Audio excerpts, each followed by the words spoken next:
Today's video is another combination of the worst mountaineering tragedies that I've covered on this channel. We go through some of the most famous Everest expeditions that define the history of the mountain for years to come.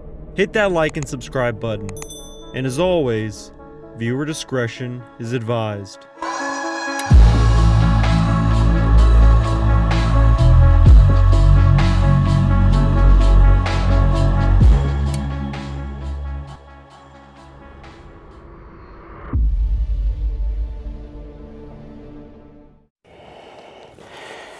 There is something special about mountaineering. We as humans have always been fascinated with climbing mountains, going back hundreds or thousands of years. Whether it was climbing the hill in your backyard or one of the few 8,000ers that lie on our planet. But there is only one mountain that stands at the top. There is only one mountain with this view.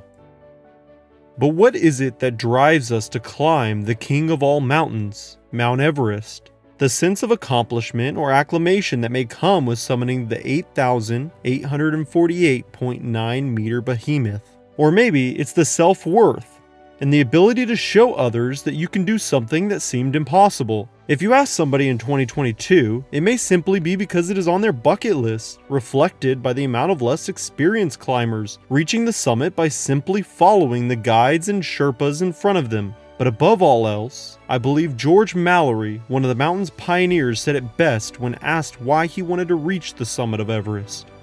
Because it's there. Today's story is an example of that phrase, as we uncover the first American woman attempting to reach the summit without supplementary oxygen, one of the most respected and traditional ways of reaching the top.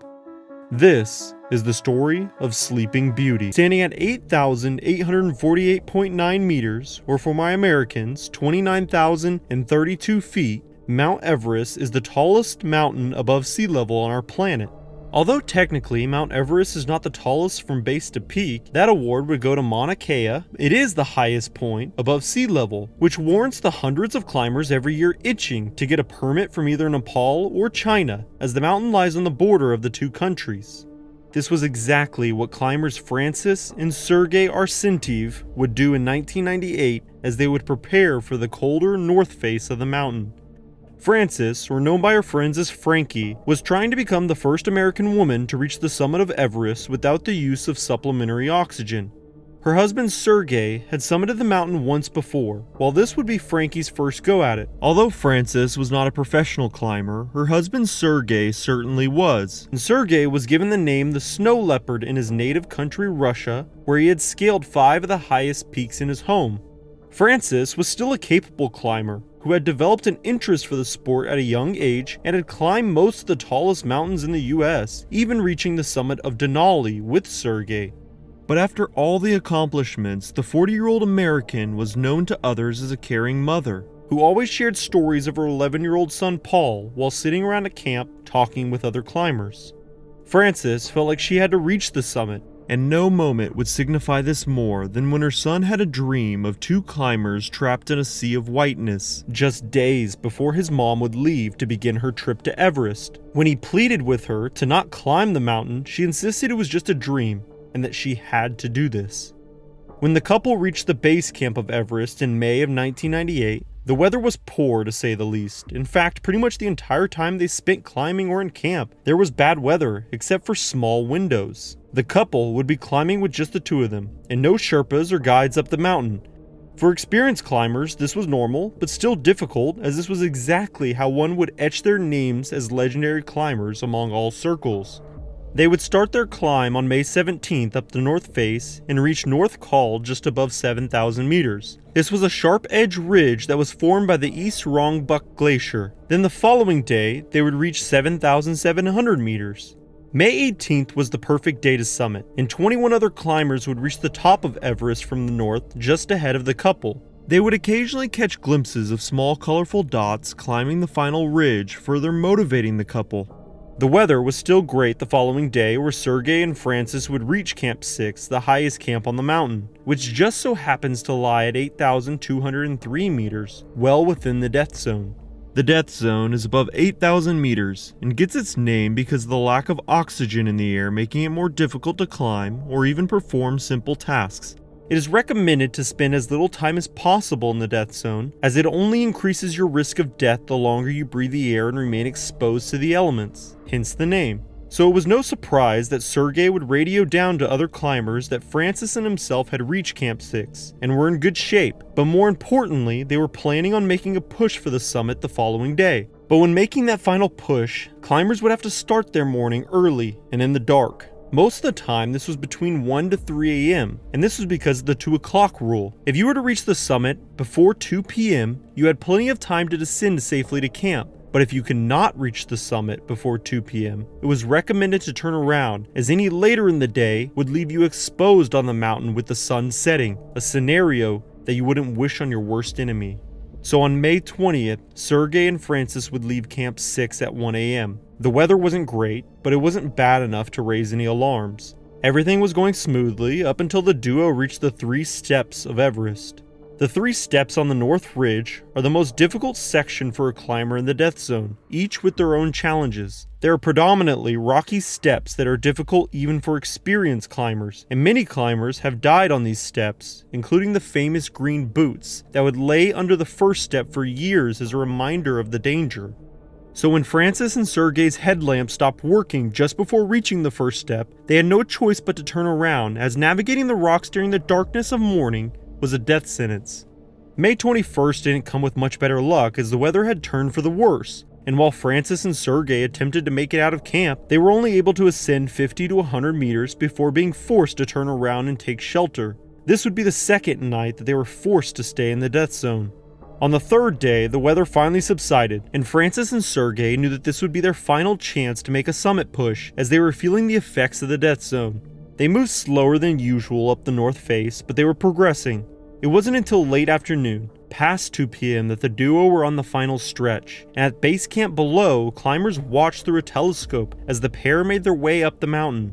It is hard to imagine the exhaustion or emotions they felt, but I do know when they eclipsed that final ridge and reached the highest point in the world, the community was proud. Frances became the first American woman to reach the summit of Mount Everest with no supplementary oxygen, and only the 3rd female to complete the feat. As much as they wanted to celebrate, it was dangerously late in the day, and the pair needed to get out of the death zone, so they quickly soaked in the moment and took their first steps down the mountain. The sun was setting fast, and the pair had just started their descent. Reality set in that they would be forced to spend one more night in the death zone, as they made their way to camp, soon to be shrouded in darkness. Shortly after, the climbers below lost sight of the pair, and details of what happened next are still unclear to this day. But during the night, the couple would continue their descent, and at some point, Sergei and Francis would be separated, the night swallowing them both. Sergei was hopeful that his wife was ahead of him, and he would continue to descend through the dark, but even after the sun rose in the sky, he still could not find her, and yet he continued to descend, finally making it to Camp 6, but his heart would drop soon after, as Francis was not there. Realizing she was still dangerously high on the mountain, he grabbed an oxygen tank and a first aid kit, and then began searching for her, starting the climb once again in the late afternoon of May 23rd. During the night, another team of climbers, known as the Uzbek group, were making their way from Camp 6 up to the summit. It was morning, and the group were on the final few hundred meters when they noticed a man sitting in the snow face down. But they soon realized this wasn't a man, but a woman. Frances had severe frostbite, and was only half conscious as the lack of oxygen was severely affecting her. It was obvious that she did not have long, and the Uzbek team began giving her some of their oxygen supply, which was inherently dangerous as climbers would often carry very little extra supply of tanks due to the weight of carrying them up the mountain. They would begin moving Frances down the mountain, and were successful moving her a few hundred meters, but after their oxygen ran out, they had to make the difficult decision to leave Frances in the death zone, as they did not have the strength or resources to help her.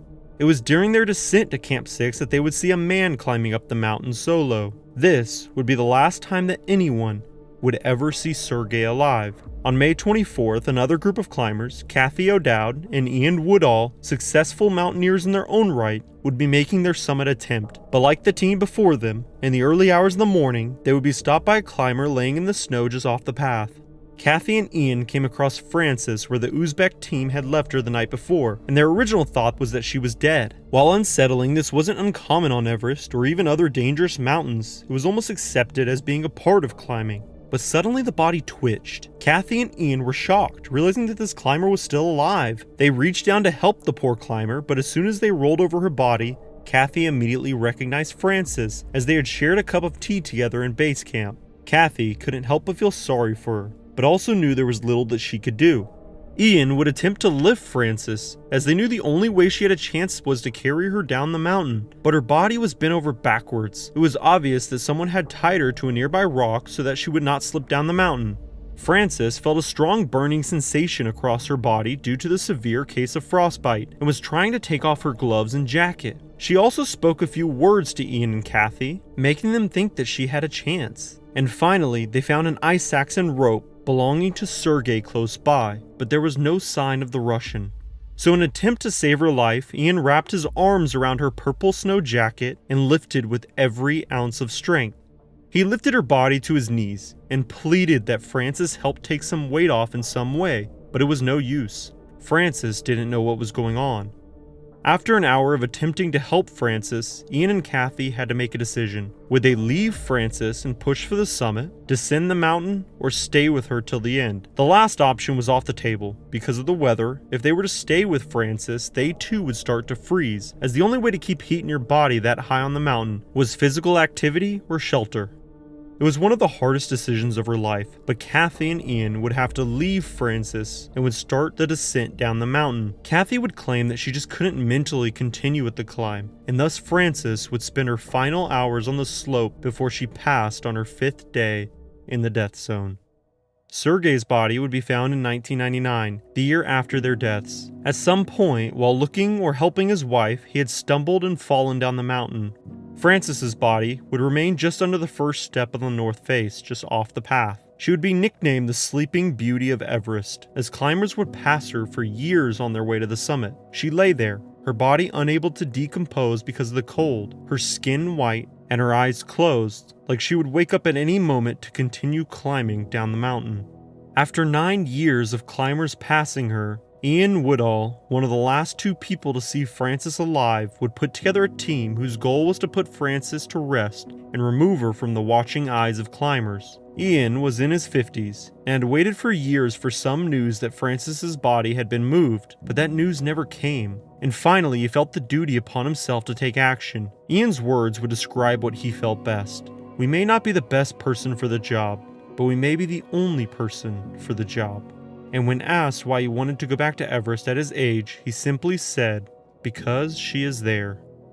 So Ian returned to Everest again in 2007 and made his way to the death zone where Frances lay. As he stood over her body, he recounted the emotions and events 9 years prior and couldn't help but feel emotional. He was back on the mountain, his back and knees not what they used to be, but he kept his word and pulled out the American flag and teddy bear that were nestled into his pack. He tucked the teddy bear under Frances's arm for company and wrapped her in the flag of her home. He bent close to her ear and whispered a message to her from her son Paul. Then he would slowly slip her over the edge and down the north face of the mountain, letting Frances finally join her husband Sergei. I want to take a moment to thank you all for watching. And if you enjoyed this video, please check out 2 powerful videos that gave me chills while researching this tale. One being an interview from Kathy O'Dowd, one of the last people to see Frankie alive, and Ian Woodall, Kathy's climbing partner. Listening to both of their accounts of the story gave me goosebumps and an overwhelming sense of compassion for Frankie. They do not know that I am recommending their videos, but both stories were too touching and inspirational to not share with you all. They will be linked below. And as always, hope you enjoyed. Why would you try to climb Everest? Because it's there. These 3 words are one of the most well-known mountaineering phrases that have ever been spoken. They originated from George Mallory, a British mountaineer that would be among the first from his country to travel to Everest and attempt to climb the world's highest peak. In 1921, Mallory had just returned to Britain after serving in World War I, where he saw a flyer advertising a climbing expedition, the first of its kind, an attempt of Everest. Mallory, having spent a semester in college on an excursion in the Alps, had developed an interest in mountain climbing and saw this as the perfect opportunity. He did not hesitate as he stepped forward and volunteered himself for the expedition. Little did he know that this chance encounter would change his life forever. This is his story. Everest, located on the border of China and Nepal, had never been climbed in 1921. In fact, there had never been a documented expedition to even attempt the summit. So of course, when British mountaineers put together a small team that would be tasked to develop a plan to summit Everest, it drew attention, since at the time no explorer had been within 60 miles of the mountain. This mission was strictly a reconnaissance one. The team would take gear accordingly and be able to spend a long period of time on their journey. Nepal had closed their borders to all Westerners, and the same general practice followed in China. Therefore, the only way to even reach the vicinity of Everest had to be done by walking through Tibet. The team would first have to traverse up through the Karta Glacier, which would then grant access to cross the Lakpa La Pass, and once safely across, they would be able to descend, reaching the East Rongbuk Glacier. Finally, at this point, they would attempt to climb Everest's North Col. They were certainly realistic with the summit attempt on this expedition, and only expected to reach the North Col mark. The team did not have plans to climb higher. Instead, the emphasis was placed on understanding and mapping out the surrounding terrain. Clearly, this expedition had been well thought out and planned, and during this journey, Mallory showed enthusiasm and eagerness. It was evident he had a natural talent for this environment. Even though this was his first time in the Himalayas, he would quickly become the lead climber. Once the team had physically arrived at the location and laid eyes on the route they planned to take, they realized climbing Everest further up the North Col to the summit was not possible. It was discovered that the North Col maxes out at about 7,000 meters, and to reach the summit under this route, the team would have to make a shift to the North Ridge, valuable information that would help develop a plan for the following year. Because of this expedition, they began to understand that the best time for a summit attempt would be between April and May. Additionally, they began mapping out the terrain so they could refer back to it. The only problem was that nobody from the 1921 expedition desired to return, except for Mallory. It makes me think just what kind of conditions they must have met to deter at least 10 strong climbers. But George was different, and he swore that they had a better understanding of the route and a legitimate attempt at the summit could be made. Thus, in 1922, a small team of 13 individuals was created. They had prepared accordingly for the summit by bringing small bottles of oxygen. Similar to the last trip, they would have to reach Everest by making a trek through Tibet. To put it into perspective, the team started their trip on March 26 in Darjeeling, India. They would spend about a month carrying supplies through Tibet, alternating between horse riding and walking. The location designated for base camp, the lower end of Rongbuk Glacier, would not be reached until May 1st. Once at base camp, an extensive reconnaissance expedition was held to get an understanding of Rongbuk Glacier Valley, as well as setting up additional camps along the climb to provide supplies. An advanced base camp, or Camp 3, was set up at 6,400 meters just under the North Col. Along the way, Camp 1 at 5,400 meters was created, as well as Camp 2 at 6,000 meters. It took a week of climbing and moving supplies before each camp was properly established.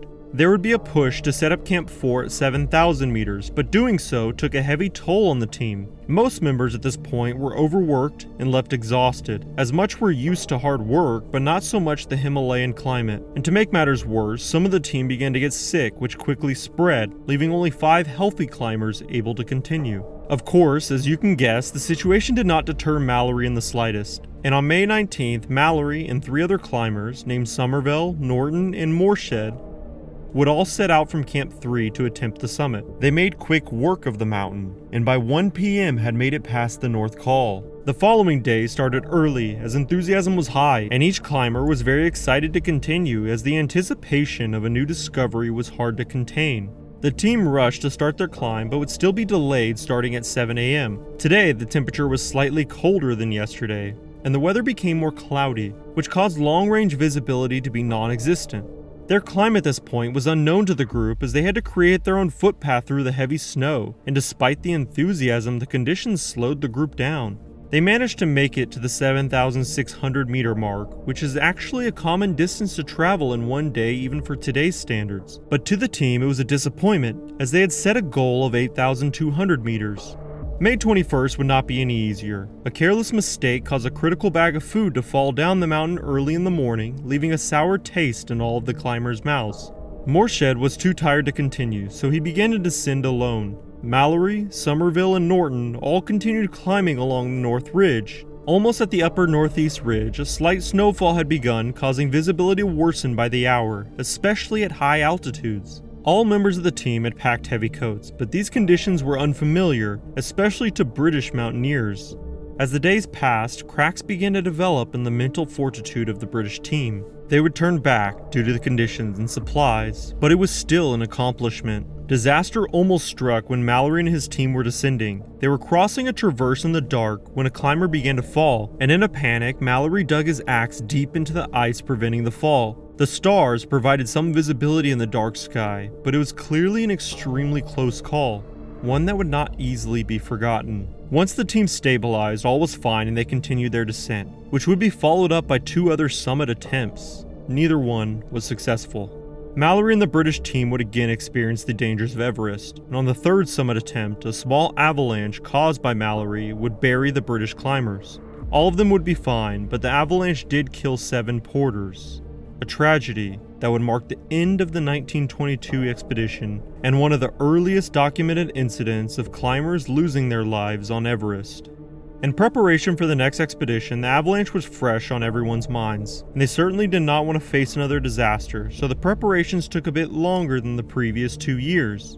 The expedition would follow the same path as the 1922 trip. Porters at the time were locals from the area that would help carry supplies up the mountain. Originally, they were not seen as companions to accompany the team to high altitudes, but for the last expedition, it was clear that porters were some of the strongest climbers and would really benefit the team if they stayed for the duration of the climb. This thought process was the early development of the system currently running under Everest today, with the Sherpas and climbers both summiting together as a team. As mentioned previously, the route the expedition team took was the same as the 1922 route. There was little that was not already known or needed to be discovered at this point. They would begin their journey in late March and not reach the base camp location where Rongbuk Glacier and Rongbuk Valley meet until the start of May. The team would begin their ascent by establishing camps along the route. Again, they repeated what they had done for the 1922 expedition, and Camp 1 was set up at 5,400 meters, Camp 2 at 6,000 meters, and Camp 3 at 6,400 meters. Once this was established, over 150 porters began carrying and supplying each camp with gear. No expense was not taken, as the British explorers desperately wanted this attempt to be successful. The winter had been rougher than the previous ones, meaning the snow was thicker on the mountain and conditions were improving at a slower pace. To make matters worse, a snowstorm came in on the exact location the team was set up. 15 climbers would become trapped, setting up Camp 4 during the storm. British climber Hazard was among the group and would lead 8 individuals down the mountain. Mallory, Norton, and Somerville, all climbers returning from the 1922 expedition, would climb Everest to Camp 4 during the snowstorm and rescue the remaining porters without incident. The porters that had the ability to climb during the storm with Hazard were nicknamed Tigers, as they show that they were strong climbers and could be included in high altitude climbs. Despite everything, the team prevailed and eventually were set up for a legitimate summit attempt. Because of the conditions and supplying every camp appropriately, a summit attempt would not be considered until June. Mallory and Bruce, the head of the expedition, would attempt the summit first and were accompanied by 9 Tigers. They would start out from Camp 4 right under the North Col and would not be bringing supplemental oxygen, which is important to consider once they reach the death zone, as extended periods over 8,000 meters place tricks on your mind. The first goal was to set up Camp 5 at 7,700 meters, which would prove to be very difficult. 4 of the Tigers would turn back, but eventually 2 British climbers and 5 remaining porters would make their mark and establish camp. The following day, Camp 6 was planned to be erected at 8,200 meters, but this mark would not be met, as the team would turn back from their attempt. Supplies and morale were just too low to continue. On their descent, Mallory and Bruce would pass the other 2 British climbers, Norton and Somerville, who were on their way up for their own summit attempt. They would be accompanied by 6 porters and would spend 2 days getting to the same camp Mallory and Bruce had established. Only 4 porters would reach Camp 5, and they would all climb together to establish Camp 6 at 8,170 meters, a step above Mallory and Bruce's attempt already. Once Camp 6 was supplied, all porters were sent down in fear of risking their safety considering the previous expedition. Norton and Somerville would spend the night huddled together. I can only imagine the thought process for both of them. Terrified, yet bursting with excitement, a night neither would be soon to forget. as no man had ever slept higher. They began their summit attempt in the morning at around 7 a.m. The weather was ideal and the day seemed promising, except that each British climber only had 1 liter of water to carry, a very small amount compared to today's standards, and would be seen as a health risk. The pair would also not be bringing oxygen, therefore progress was painfully slow. The climb was very rough as the terrain picked up in steepness and the snow was thick. Somerville was able to climb 200 meters above Camp 6, making it around the 8,400 meter mark before having to stop. He was exhausted and could not go any further, so it was agreed upon that he would wait for Norton to continue his climb. Norton would make it to the 8,570 meter mark, the highest mark documented at the time, only 280 meters from the summit. Norton also turned around due to the same reasons as Somerville. The terrain had become very taxing on the climber's energy, and he just couldn't continue. But just because they began their descent did not mean their troubles were over. Somerville had no water and experienced blockage in his throat, a severe problem at high altitudes, so much so that Somerville thought he was going to die. Luckily, he was able to remove the pressure with his lungs and continued the descent. They would not reach Camp 4 until 9:30 p.m. Norton did not face any troubles during his climb, but once at camp he began to have severe pain in his eyes, which led to being snowblind for 60 hours. But overall, both would survive. Once Norton had returned to camp, Mallory began discussing their experiences in an attempt to plan another climb. Bruce would be too sick to accompany Mallory, and so Sandy Irvin was selected to be Mallory's partner. Irvin was not a strong climber and had the least amount of experience than anyone else there. However, his knowledge about equipment was far above anyone else on the expedition. I think what mattered most, though, was that Mallory and Irvin got along very well. The duo would begin their climb on June 5th, accompanied by 8 porters. They would successfully reach Camp 5 the following day, June 6th, and would be stocked with over 25 pounds of food each. Half the porters were sent down to Camp 4 to lower the exposure to risk and to prevent any unnecessary accidents. The next day, June 7th, 2 porters named Odell and Knoll would climb to Camp 5 to document and support the British duo. Along the way, Odell noticed that there had been supplies left in the snow, which left a sinking feeling in his stomach. They would reach camp after Mallory and Irvin had already left. The remaining 4 porters began to prepare to leave, but right before they started their descent, they handed over 2 written notes from Mallory. Dear Odell, we're awfully sorry to have left things in such a mess. Our Unacooker rolled down the slope at the last moment. Be sure to get back to Camp 4 tomorrow in time to evacuate before dark, as I hoped to. In the tent, I must have left a compass. For the Lord's sake, rescue it. We are without. To here on the 90s atmosphere for 2 days, so we'll probably go on 2 cylinders. But it's a bloody load for climbing. Perfect weather for the job. Yours ever, George Mallory. Another note carried by the porters read, Dear Knoll, we'll probably start earlier tomorrow to have clear weather. It won't be too early to start looking out for us either crossing the rock band under the pyramid or going up Skyline at 8 p.m. Yours ever, George Mallory. The following day, June 8th, Knoll would await with the telescope at Camp 3 in hopes of capturing the moment. Odell began his morning by climbing from Camp 3 to Camp 4 in preparation to support Mallory, and around 1 p.m., Odell spotted 2 climbers, just very tiny black dots moving against the snow. Based on his analysis, they were at the second step, or the 8,600 meter mark. If true, it would mark the highest point anyone had climbed so far. Odell did not have a good feeling about what he saw, though. Mallory and Irvin were severely behind schedule. Nevertheless, he managed to reach Camp 6, which was a mess. Heavy snowfall began once Odell arrived, further causing worry for the British duo. He spent 2 hours waiting, calling out for Mallory, but Odell, deep down, knew it was hopeless. They had been too high up on the mountain, started their descent too late in the day, and just did not have enough supplies to survive a heavy snowfall. Odell hesitated to leave Camp 6, but knew it would be safer down the mountain. Luckily, the snowfall stopped after 2 hours and provided Odell with a small enough window to descend without incident. The following day, June 9th, Odell again awoke and climbed with 2 porters to Camp 5, where they spent the night. Odell would climb to Camp 6 alone and discovered it had not changed, indicating Mallory and Irvin did not make it back for 2 nights now. Odell would wait most of the day at camp, until the sun began to set in the afternoon, and before he descended for the night, 6 blankets were laid upon the ground in the form of a cross, the signal at the time for no trace can be found, given up hope.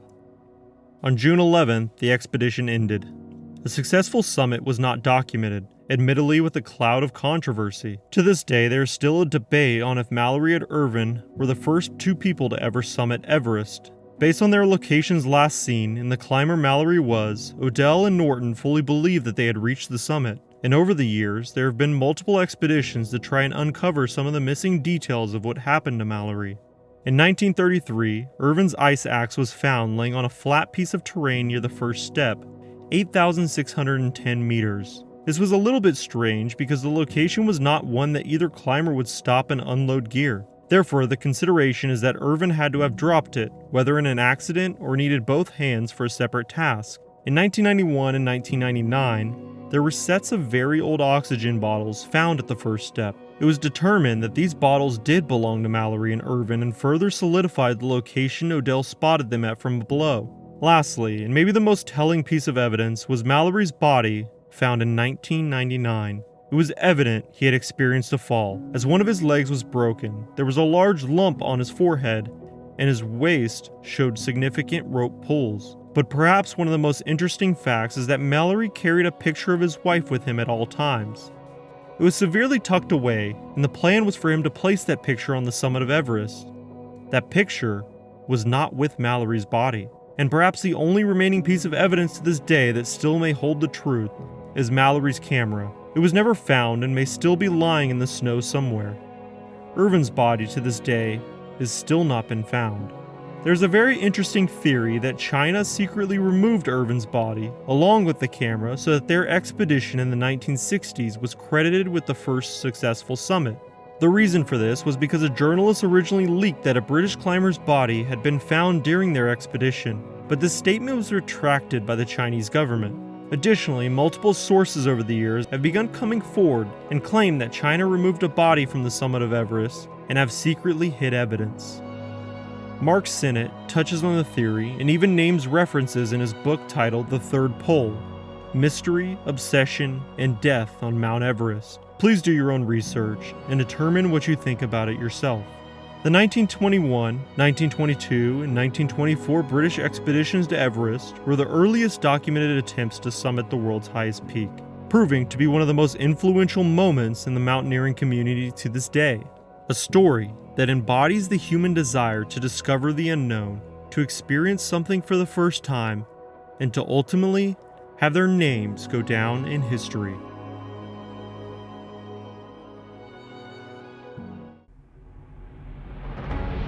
On June 21, 2012, 4 Texans set out in the early hours of the morning from the base camp of America's most dangerous volcano in Washington State Park. Standing at 14,410 feet, Mount Rainier towers over the surrounding landscape, intimidating anyone who is willing or brave enough to attempt the climb. It is an icon in the Washington landscape that is as dangerous as it is beautiful. Over the span of the summer solstice, longest day of the year, the group would soon realize that this would be the longest day of all of their lives. This is their story. Mount Rainier is known as one of the most dangerous volcanoes to climb because of its many glaciers that have to be traversed to reach the summit. Traveling on a glacier is different from standard mountaineering. If climbing a 14,000-foot volcano is difficult, climbing one that is littered with steep glaciers most of the route is a whole new level.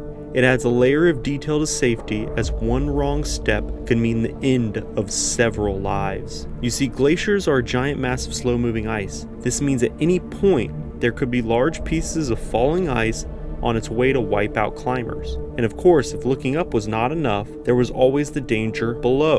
A crevasse is a crack in the glacier that can range from being a few feet deep to hundreds of feet. Looking down into a crack, you would see nothing but a dark void that feels endless, yet lined with beautiful blue walls. Falling into a deep crevasse without the correct safety precautions and correct training would lead to certain death, with almost no ability to recover a body. You would quite literally be swallowed by the glacier as your forever resting place. On the morning of June 21, 2012, 4 individuals set out from Camp Muir on the Disappointment Cleaver route, which consisted of 18-year-old Noelle Smith from Dallas, 22-year-old Stacy Wren, a recent Baylor graduate, Stuart Smith, team leader who was also Noelle's uncle, and 32-year-old Ross Van Dyke, assistant admissions director at Baylor. Claire Coltigan, who was also part of the original group of 5, decided not to make the summit because she was feeling under the weather on the planned morning. Instead, she watched her fellow Texans begin their trek in the dark, early hours of the morning, equipped with a safety rope connecting all 4, their packs filled with small amounts of food and basic supplies, and finally, their ice axes that were essential to their climb. This was going to be a 2-day climb which started from the base camp, traversing up the Disappointment Cleaver route or DC route, the most common way up the mountain. On average, this was a 6 to 8 hour climb from the base of the volcano through Skyline Trail, past Panorama Point, and finally reaching Camp Muir. Then the following day, another 5 to 8 hour climb traversing through Ingram Glacier and Disappointment Cleaver to reach the summit. The group made quick work of the route on June 20th, reaching Camp Muir ahead of schedule, giving them time to prepare for the summit push the next day. Claire could not help but wish that she was a part of the group of 4 as she watched them begin the trek that morning, eventually fading into the dark landscape. It was a clear and beautiful day on Mount Rainier, and the weather was on the group's side, but this is not the only risk of climbing the volcano. Although Mount Rainier has not produced a serious eruption in the past 500 years, it is particularly dangerous because of its frequent earthquakes, extensive glacier mantle, and the risk of large rock slides and ice falling down the volcano. The descent is inherently more dangerous than the trek up, like most mountains, with the glaciers being the most treacherous. What is particularly dangerous about crevasses on Mount Rainier is the camouflage of a thin layer of snow piling on top of the cracks, making it virtually impossible to see whether your next step will lead you further to your destination or into the inner depths of the glacier. To protect yourself and your team against these risks, you would climb and descend with a rope tied to all members of the group. This connects you as one unit, slowly trudging your way through the landscape. If a member of your team were to take a wrong step and fall into a crevasse, the remaining members would have a split second to dig their feet into the snow, fall to the ground, and plunge their ice axes into the glacier, bracing themselves and everyone else for the eventual tug of the rope. This was the ultimate trust of your team. But if the remaining team members are not able to brace quickly enough, or if the ice falls away on multiple people, this could lead to the entire group plunging into the darkness.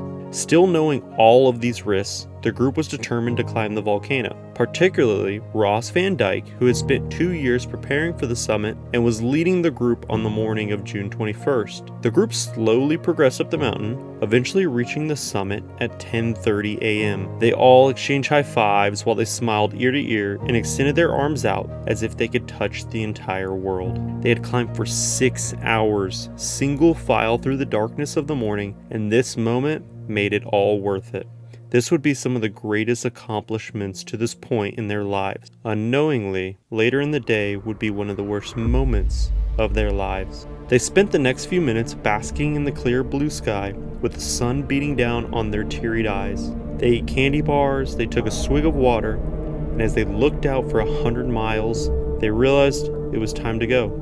And so they started packing their items. They took one last photo, making sure their 80-foot rope was still attached to each member, and then they took the first steps down the volcano at about 10:40 a.m. The group made really good time, and within 30 minutes were starting the descent down the Disappointment Cleaver.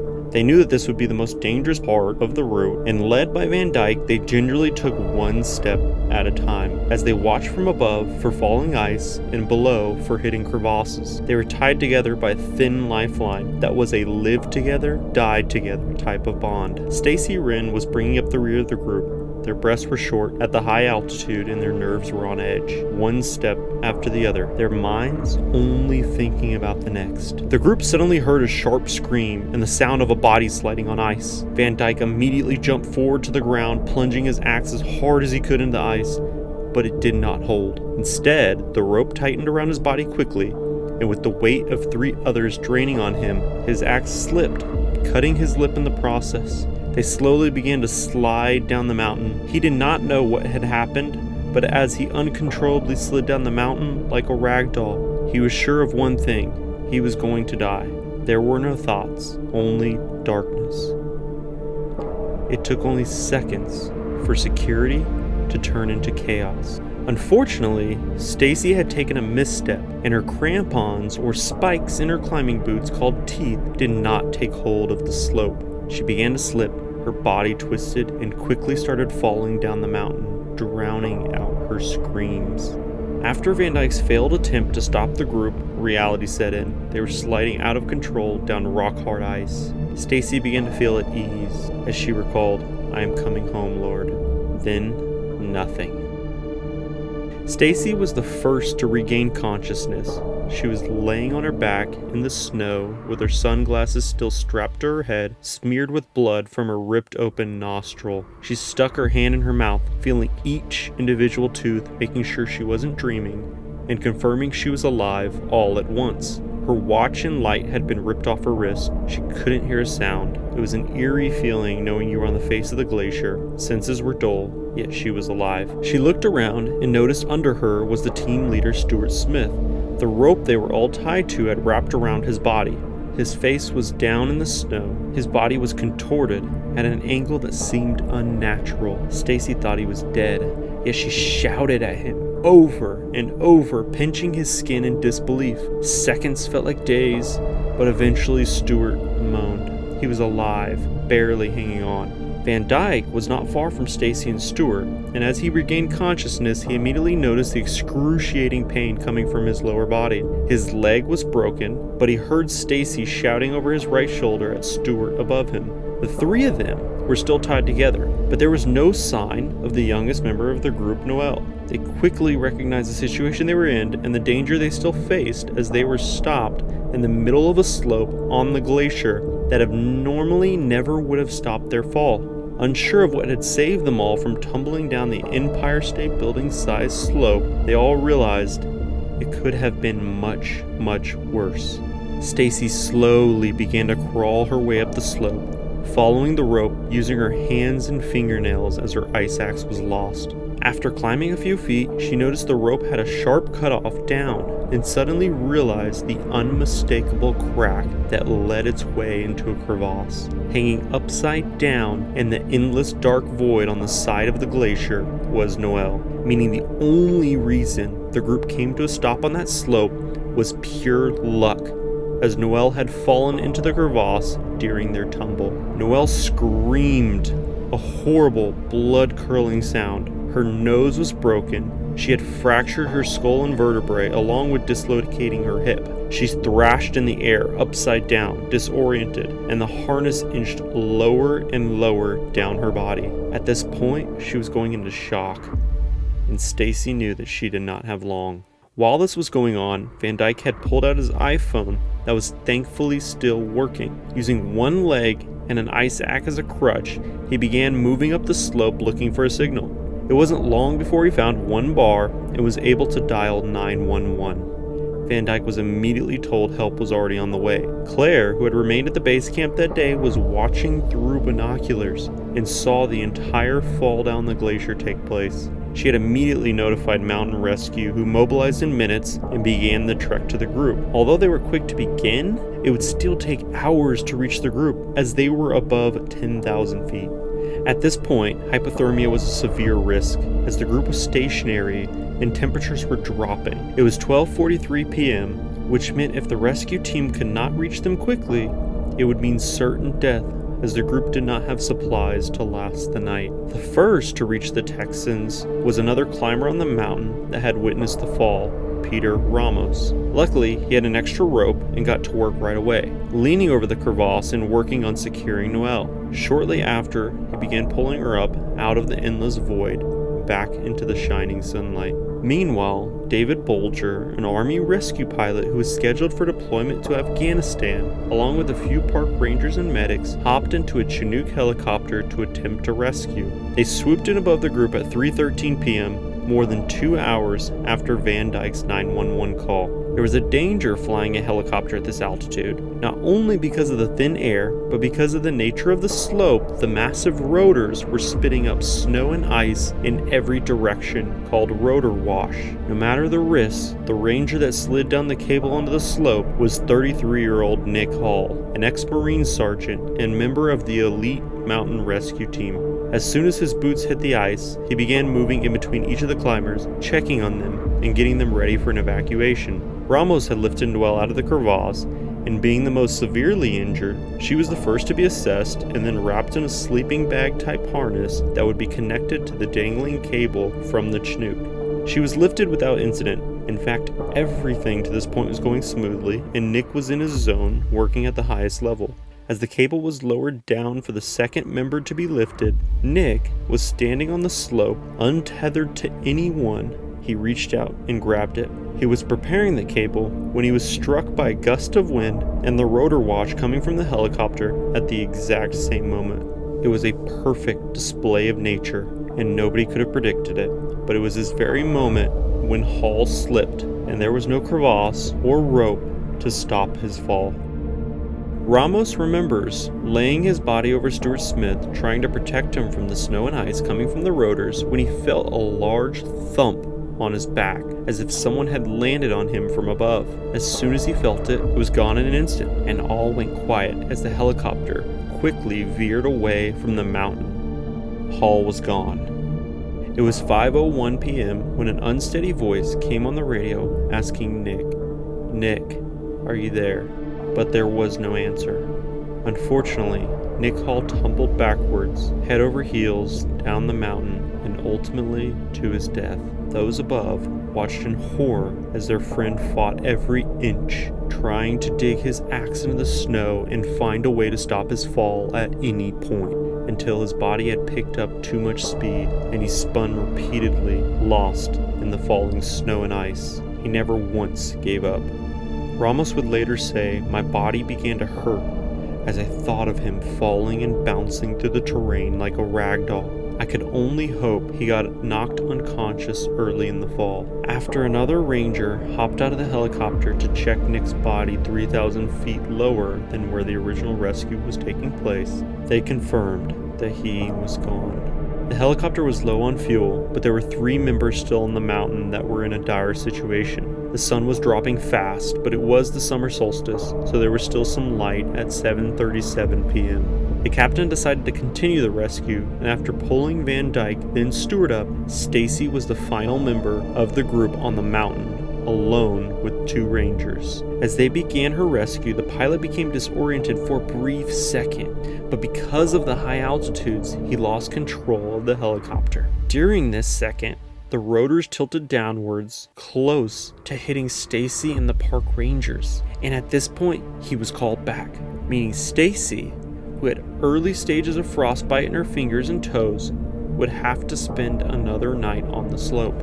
The 2 rangers, along with Stacy, would huddle together in a tent with nothing but sleeping bags as the temperature continued to drop and the howling winds could be heard from outside. It was a long, brutal night, and the morning did not bring any solace as it was a whiteout, meaning with the low clouds and snow-filled air, you could not see your boots when standing up. There would be no helicopter rescue. Stacy and the rangers realized the only way off the mountain was to climb on their 2 feet.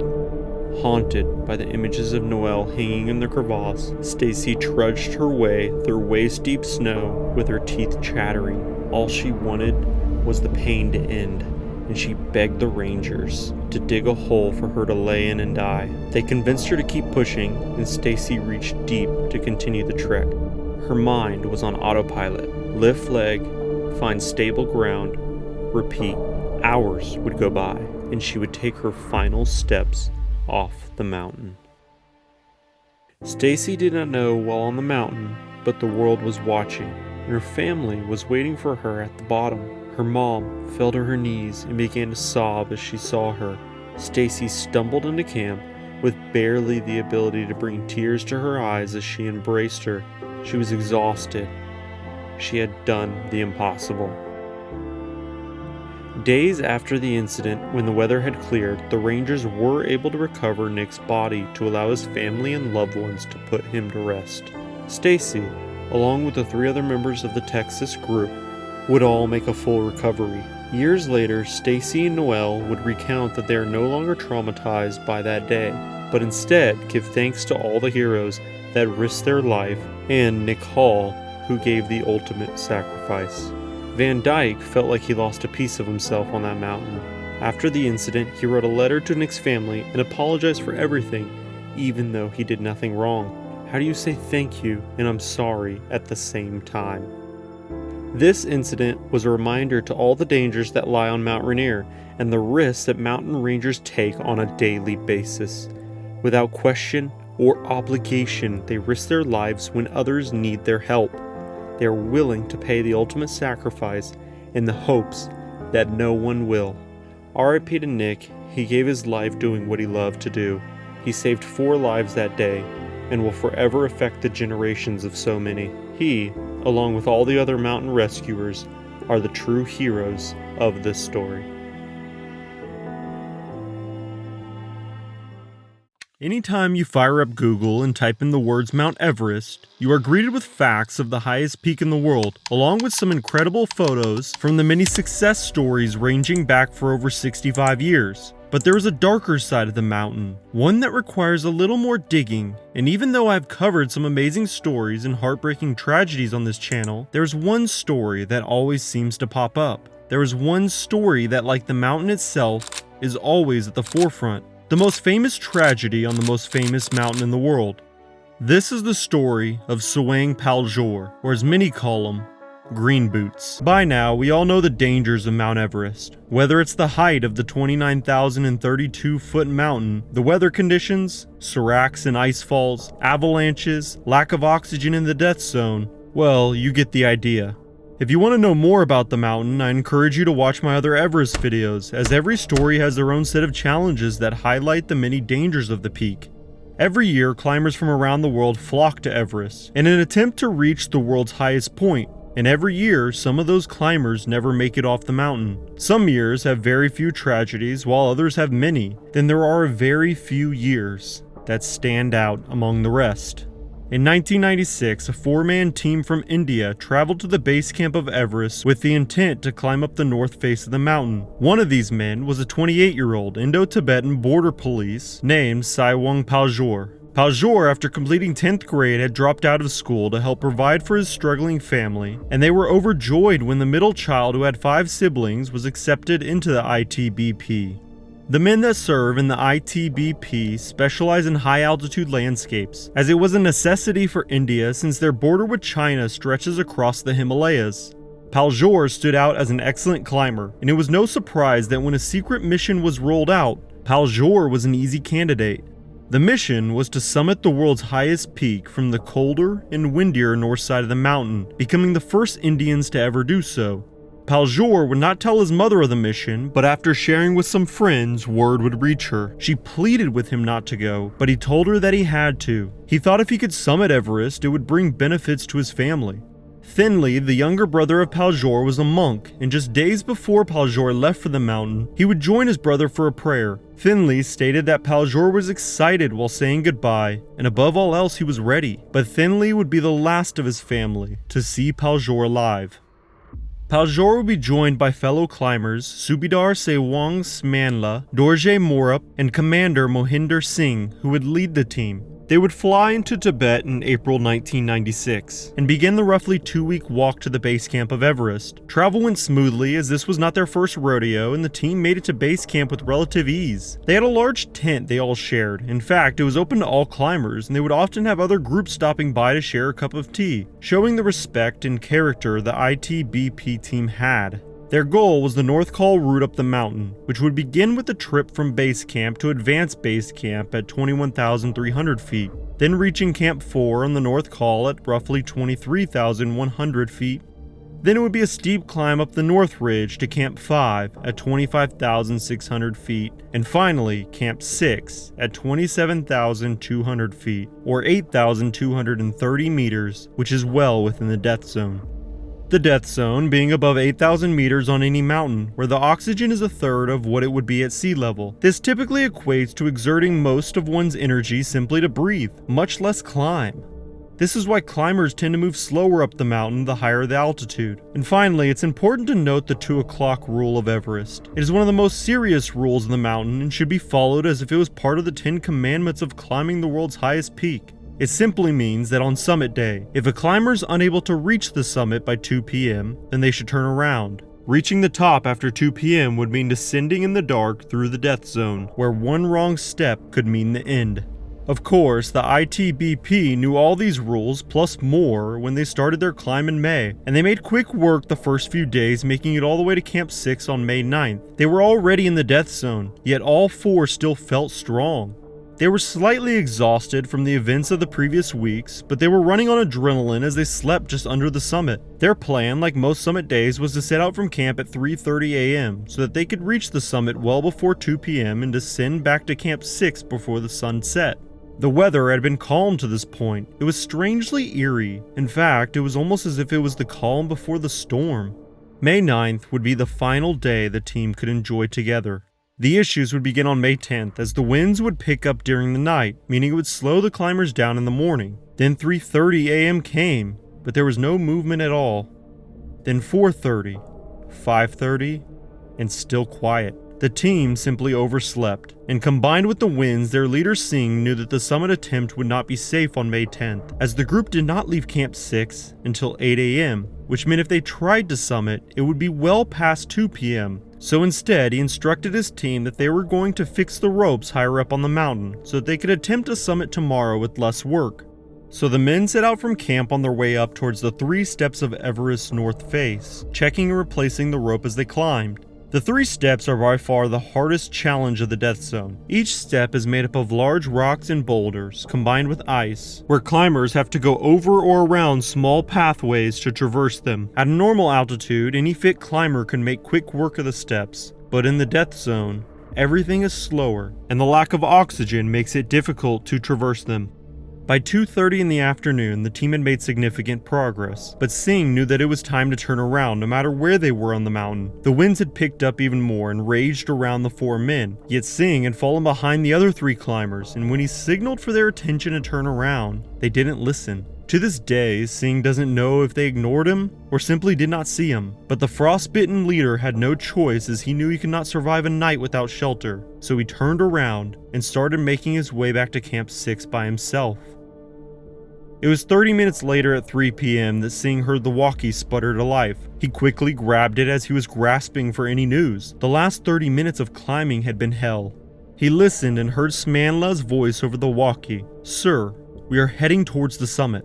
Singh practically screamed through the walkie. "Oh no, the weather is very deceptive, bad." Smanla was confident though, and all 3 climbers felt fit. There was no changing their minds. "Don't be overconfident. Listen to me. Please come down, the sun is going to set." Singh was pleading with them, but that's when Paljor came on the phone and stated, "Sir, please allow us to go up." You could hear the pride in his voice as they knew they were only an hour away from the summit. Then before Singh could respond, he heard the sharp click of the call ending, and his heart sank. Singh believed his team was suffering from summit fever, which is a psychological feeling when climbing. When a climber gets closer and closer to the summit, they begin to lose the sense of danger that comes with overexerting oneself, instead focusing on the only goal of reaching the top, ignoring that one must save energy to descend the mountain. It wasn't until 5:35 p.m. that Singh heard back from his team. Smanla came on the radio and announced that he, Paljor, and Morup were standing on the summit. Singh was overjoyed, but still urged the men to begin their descent as quickly as possible. But even as he spoke with them, he couldn't help but feel pride, and was excited to relay the message to base camp and their country. Celebration would begin both at camp and home as news traveled fast. They had made history. It would be wrong for me not to mention that there is some controversy around their summit, as some suspect the men unintentionally stopped 150 meters short of the summit due to bad weather and the mental fog of being at such a high altitude. Even so, they are credited with the summit. Celebrations would continue at home, but at camp they would abruptly end as the weather that had gotten increasingly worse over the day had turned into a full-blown storm from hell. Today we know the evening of May 10, 1996 as a terrible blizzard in Everest's history, and at the time those on the mountain certainly felt the impact. Singh in desperation knew that he could not help, but he did ask a Japanese commercial team to help as 2 of the climbers planned to leave for the summit that morning. A Sherpa had to translate for Singh, but he urged the leader to let his team know of the situation, and the Japanese leader let Singh know that they would do all they could if they passed the climbers on their way to the summit. There is controversy around what happened next, so please do your own research before reaching any conclusion. But on the morning of May 11th, the weather finally eased and the two Japanese climbers set out for the summit. Around 9 a.m., the leader of the team informed Singh that the two climbers had come across Morab, who was frostbitten and laying in the snow alone, but still alive. They had helped him clip into the fixed line, but then continued on with their summit push. Roughly 2 hours later, they passed Manla and Paljor, but did not stop to render any help as the sky was clear and the Japanese climbers did not feel the two climbers were in need of any help, so they continued forward. While it is well known that above 8,000 meters it is nearly impossible to help an incapacitated climber, Singh could not help but feel betrayed, and would later state, "The black tea that the Japanese served us tasted black indeed." Additionally, it was later released that the two Japanese climbers had never been notified of any other climbers that were in trouble and may need their assistance. To this day, this is still a hot debate around mountaineering ethics. Paljor's final moments were spent alone, as he had made his way into a small cave at the first step still in the death zone. He would huddle in the cave with his gear behind him and succumb to the elements of Everest. His body would become a trail marker for years, as it was too cold for him to decompose, and climbers who had traversed the mountain from the north side would have to step over the famous green boots. It is important to note that like all stories, there is controversy, and that has not escaped this one as alluded to earlier, but there is also some debate on whether Green Boots was Paljor or actually his teammate Morab. The general consensus is that it is Paljor, but there are some who question this. Paljor would be alone for over 20 years, until he was joined by another climber who would tragically lose his life in the same cave, after being passed by several groups, further increasing the notoriety of the landmark. In 2014, climbers would report that Green Boots or Paljor had gone missing, as they could no longer see him when passing the first step. He would not be seen again until 2017 when he was spotted, but mostly covered by snow and rocks, and to this day he remains covered out of respect. ITBP would pay Paljor's mother, Tashi Angmo, a one-time payment of $3,690, along with a $36 a month pension. In today's dollars, this would equate to roughly $7,200, a measly amount when compared to losing a son. This story is a landmark in Everest's history, and is an important lesson as to why being blinded by glory is just another risk of the mountain. Just because you can reach the top doesn't always mean you should.